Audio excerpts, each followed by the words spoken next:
नमस्कार दोस्तों, थंबनेल देखकर आप लोग जान गए होंगे कि आज के इस वीडियो में थोड़ी सी अच्छी खबर है। थोड़ी सी नहीं, बहुत अच्छी खबर है बिहार के युवाओं के लिए जो एजुकेशन डिपार्टमेंट में जॉब करना चाहते हैं। काफ़ी लंबे समय से इंतजार था कि सर नॉन टीचिंग का पोस्ट कब आ रहा है। मैं बार बार आवाज़ उठाया कि नॉन टीचिंग का कब आ रहा है, कब आ रहा है। प्रश्न भी किया गवर्नमेंट से, चाहे एजुकेशन डिपार्टमेंट हो उनसे। अब कल के डेट में 23 तारीख के डेट में आप देखेंगे कि कैबिनेट बैठक हुआ था बिहार के मुख्यमंत्री नीतीश कुमार जी का। उसमें तमाम प्रकार के जो भी लेटेस्ट रिक्वायरमेंट था उसके लेकर कल मुहर लगी है। यहाँ तक कि हेल्थ डिपार्टमेंट में भी मुहर लगी है कि कितने 46,000 यानी कि 46,000 जो है वो हेल्थ डिपार्टमेंट में भी अभी रिसेंटली में लेटेस्ट आपको जॉब देखने को मिलने वाला है। और 6,421 6,421 to 22 के आसपास जो है वह सीट आपको एजुकेशन डिपार्टमेंट में देखने को मिलने वाला है, जिसे आप लोग लंबे समय से इंतजार कर रहे थे, नॉन टीचिंग का। अब नॉन टीचिंग में कौन कौन से पोस्ट है, कौन कौन से आवेदन कर सकते हैं, उसका लेटर बजाबते जारी कर दिया गया है। ये वीडियो को आप लोग अंत तक अवश्य देखिएगा, ध्यान से देखिएगा। इसमें कौन आवेदन कर सकते हैं, एलिजिबिलिटी आपकी क्या होनी चाहिए, एज आपका क्या होना चाहिए, आपके डिस्ट्रिक्ट में जिला में कितना सीट जारी किया जा रहा है, पूरा रोस्टर आ गया है। यानी कि ये जो आप देखेंगे रोस्टर, यही रोस्टर के हिसाब से आपकी बहाली होगी, आपकी सैलरी निर्धारित होगी, किस प्रकार सैलरी दिया जाएगा और आपके जिला में, आप किस जिला से है, आपके जिला में कितना सीट है ये भी देखिएगा। क्या आपको जिला में ही ये नौकरी मिलेगा या फिर जिला से बाहर भी भेजा जा सकता है। सबसे पहले अब हम लेटर दिखलाना चालू करते हैं। 23/9/2024 के डेट में बिहार सरकार शिक्षा विभाग के तरफ से ये लेटर जारी किया गया, जिसमें 6,421 जो है नव स्थापित एवं उत्क्रमित उच्च विद्यालयों में नियत वेतन पर प्रति विद्यालय एक विद्यालय सहायक अर्थात कुल 6,421 विद्यालय सहायक पद सृजित करने की स्वीकृति के संबंध में, उसके बाद नीचे डिटेल में दिया है। कहने का मतलब है कि पूरे बिहार में अगर आप देखेंगे तो नव स्थापित एवं उत्क्रमित उच्च माध्यमिक विद्यालय की संख्या 6,421 है।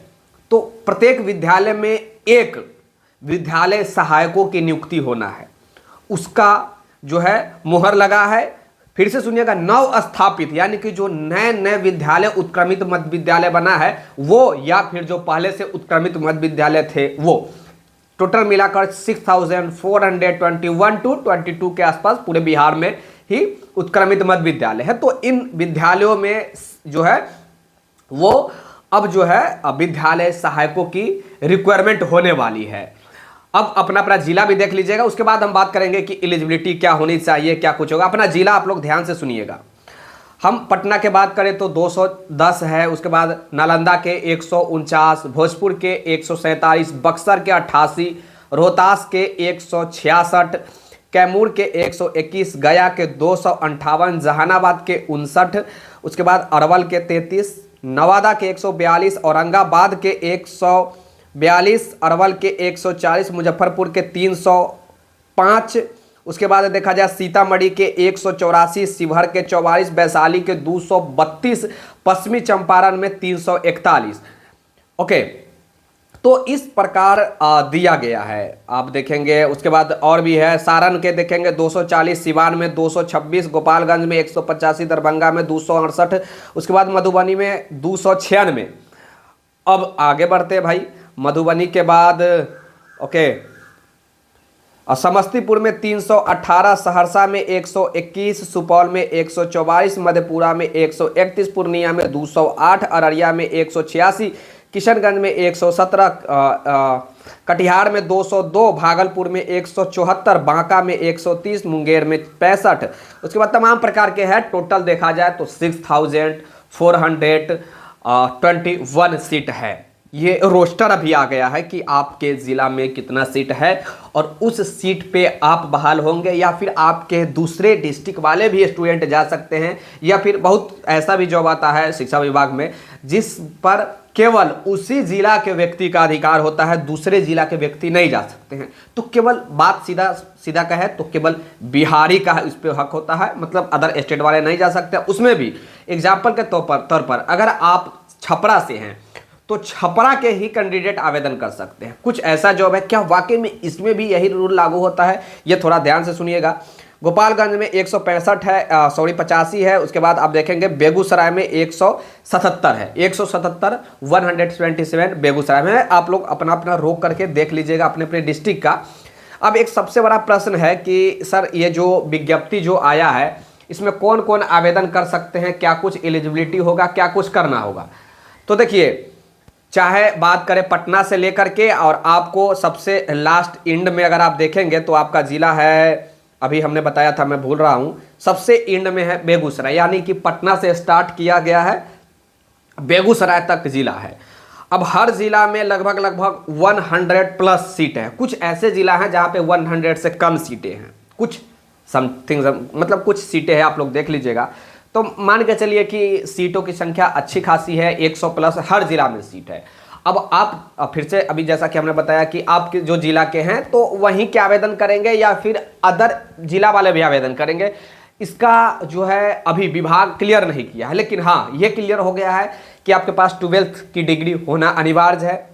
दूसरी बात कि कंप्यूटर के आपके पास जानकारी होना अनिवार्य होगा, क्योंकि विद्यालय सहायक है, यानी कि जो प्रधानाध्यापक होते हैं उनकी सहायता करने के लिए जो नॉन टीचिंग का पोस्ट होता है वो जो भी है वो क्रिएट किया गया है, ढूंढा गया है, खोजा गया ये सीट की। वाकई में शिक्षक जो हैं, प्रधानाध्यापक हैं, वो काफ़ी ज़्यादा परेशान रहते हैं और भी काम को लेकर। बहुत सारा काम होता है, चाहे डॉक्यूमेंट संबंधित काम हो या फिर कंप्यूटर संबंधित काम हो, तो उसमें ज़्यादा वो बिजी रहते हैं, बच्चों को पढ़ा नहीं पाते और अपना काम नहीं कर पाते हैं। तो मेरा कहने का मतलब है कि आपके पास 12th की डिग्री होनी चाहिए, कंप्यूटर का जानकारी होना चाहिए, तो आपको जो है वो ये जॉब ऑफर किया जा सकता है, दिया जा सकता है। इसके लेकर अभी रिटन एग्जाम होगा या फिर डायरेक्ट साक्षात्कार होगा, यानी कि इंटरव्यू होगा, या फिर डायरेक्ट मेरिट बेस पे बनेगा, इसका अभी तक क्लियर नहीं किया गया है। सैलरी के बारे में बताया गया है कि ये एक कैजुअलिटी टाइप की जॉब होगी, लेकिन मान के चलिए कि ये आपको गवर्नमेंट जॉब ही होगी, क्योंकि बिहार में जो भी कैजुअलिटी पे जॉब आता है वो पहले तो कैजुअलिटी पे दिया जाता है, उसके बाद सम टाइम बाद उसको रेगुलर कर दिया जाता है, 60 साल तक कर दिया जाता है, अप्रोक्स 60 साल तक कर ही दिया जाता है। ज़्यादातर ऐसा जो जॉब देखा गया है बिहार में। तो आपके लिए एक बिग अपॉर्चुनिटी है, काफ़ी लंबे समय से इंतजार आप लोग कर रहे थे। जो 12th कर चुके हैं, लड़का हो लड़की हो, वो आप लोग आवेदन इसमें कर सकते हैं। आवेदन का डेट जल्द ही अपडेट आपको देखने को मिल जाएगा, 2-4 दिन में डेट जैसे ही आएगा आवेदन की लेकर नोटिफिकेशन जारी कर दिया जाएगा। ये रोस्टर क्लियरेंस किया गया है जो कल मुख्यमंत्री नीतीश कुमार जी द्वारा जो कैबिनेट बैठक हुआ है, उस कैबिनेट बैठक के बाद। तो मैं ये कहना चाहूँगा कि 1-2 दिन में आपके पास अपडेट आ जाएगी। आवेदन कब से होगा, आपकी आवेदन शुल्क क्या लगेगा, यानी कि आवेदन करने के लिए आपकी जो पे करना होगा पेमेंट, वो कितना लगेगा, अभी तक यही सब कुछ दिया गया है। और जो भी जैसे जानकारी आएगा आपके बीच में देने का प्रयास करूँगा। ये जितना हमने अभी आपको दिखलाया ये सब कुछ, अगर आपके पास इसका PDF चाहिए तो डिस्क्रिप्शन में टेलीग्राम का मैं लिंक दे रहा हूँ, वहाँ से आप लोग जाकर जुड़ जाइए टेलीग्राम में और ले लीजिएगा, ज़्यादा बेटर रहेगा। और फिर जो भी इसका विज्ञप्ति आता है, नोटिफिकेशन आएगा, जैसे जैसे इसका अपडेट आते रहेगा मैं आप लोग के बीच जो है प्रोवाइड कराते रहूँगा। सैलरी की बात किया जाए तो सैलरी आपको थोड़ा कम मिल सकता है, लेकिन एक बेस्ट सैलरी मिलेगा। एक अनएम्प्लॉयमेंट जो स्टूडेंट है, जो जॉब खोज रहा है, तो उनके लिए 15,000 से तो कम मिनिमम आपको मिलने वाला है नहीं, ये आप लोग श्योर रहिए। और फिर से कहना चाहूँगा कि अभी आपको सरकारी नहीं होगा, लेकिन सम टाइम बाद आपको देखिएगा सरकारी इसे कर दिया जाएगा, 60 साल तक कर दिया जाएगा, क्योंकि हर विद्यालय में एक सहायक की आवश्यकता एकदम मस्ट इम्पोर्टेंट है। अब इसके बाद जो है क्लर्क की भी आ जाएगा, मैं कह सकता हूँ ये एक अलग तरीका के क्लर्क ही है, क्लर्क मैं नहीं कह सकता हूँ। लाइब्रेरियन की भी आ जाएगा जल्द ही आप लोग के बीच विज्ञप्ति। ऐसा जानकारी आया है कि लाइब्रेरियन के लेकर भी कैबिनेट में मुहर लगेगी, लाइब्रेरियन का भी इसी प्रकार से आपके बीच रोस्टर आएगा, उसके बाद आपके बीच जो भी है नोटिफिकेशन जारी कर दिया जाएगा। तो ये सब कुछ था ये वीडियो में, अपने तमाम जानकारी आपके अपने जो 12th कर चुके हैं, जो 12th कर चुके हैं। और हाँ, एज के बारे में बात किया जाए तो 37 अनरिजर्व वालों के लिए मैक्सिमम एज और मिनिमम एज 42 ईयर्स, मिनिमम माफ़ कीजिएगा, यानी कि जो अनरिजर्व में है उनको मैक्सिमम 37 और जो रिजर्वेशन से बिलोंग करते हैं उनको 42 ईयर्स मैक्सिमम चाहिए। बाकी 18 से लेकर के 37, 18 से लेकर के 42, आप समझ गए होंगे। यानी कि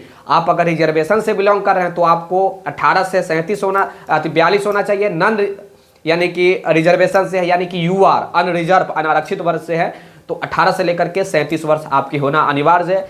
तमाम महिलाओं के लिए वही 42 ही होगा, तमाम पुरुषों के लिए अनरिजर्व अनारक्षित वर्ग वालों के लिए 37 साल ही होगा मैक्सिमम एज। आप लोग शायद समझ गए होंगे। और जो BC1, BC2, SC, ST और दिव्यांग जो होंगे उनको 42 ईयर्स मैक्सिमम होगा।